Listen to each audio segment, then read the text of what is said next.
한국학 강사 전한길 씨에게 묻겠다. 첫째, 비상계엄의 정당성 문제다.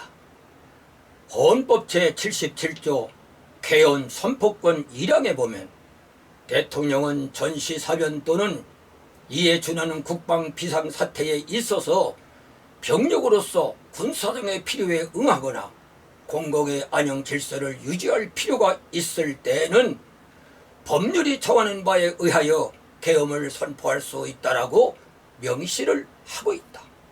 이를 근거로 전 윤석열 대통령은 계엄을 선포했다. 더불어민주당이 다수의 폭거로 입법 폭주와 탄핵의 남발을 용납될 수 없는 경지에 이르렀던 것은 부인할 수 없는 사실이라고 본다. 그러나 이런 문제는 통치자의 정치력으로 풀어가야 할 문제다. 정치란 사회 구성원들이 이해관계를 조정하고 국가 질서를 유지하며 정책 목표를 실현하는 활동을 말한다. 통치자로서 왜 답답함이 없었겠는가? 나는 그동안 민주당의 폭거를 비판하는 글들을 지상을 통해서 정말 많이 공개를 해왔다. 그러나 계엄은 아니다. 답답함 때문에 고도의 정치력이 필요한 것이 아닌가? 국가의 최고 통치자는 인내를 가지고 정치력으로 답답함을 풀어갔어야만 했다. 지난 역사를 보면 대한민국에서는 지금껏 17차례 계엄 사례가 있었다. 전시나 사변 또는 이와 같은 국가 비상사태에 있어서 사회 질서가 혼란하고 일반 행정기관만으로 치안을 확보할 수 없는 경우에 공공의 안녕 질서를 유지하기 위하여 선포한 경비 계엄이 6차례가 있었고 전쟁 등 국가 비상계엄이 11차례가 있었다.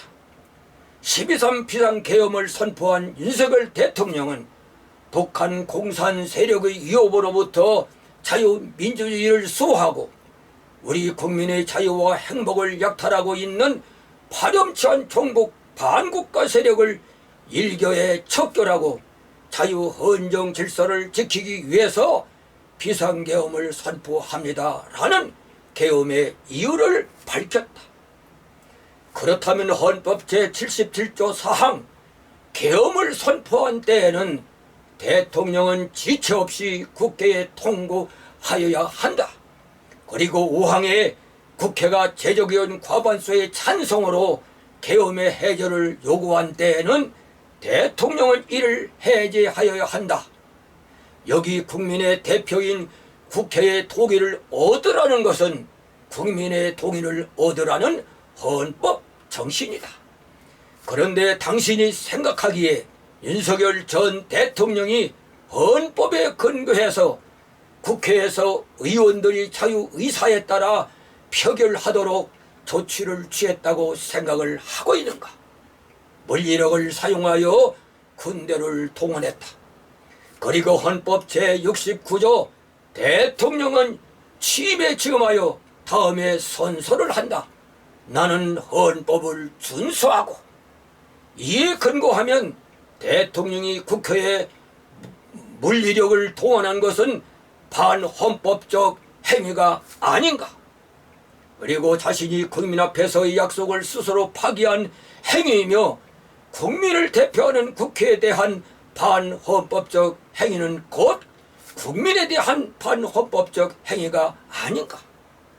또한 당신이 비상계엄을 옹호하는 것 역시 반헌법적 행위며 국회는 물론 선거권을 가진 유권자들에 대한 반헌법적 행위라고 보는 것이다.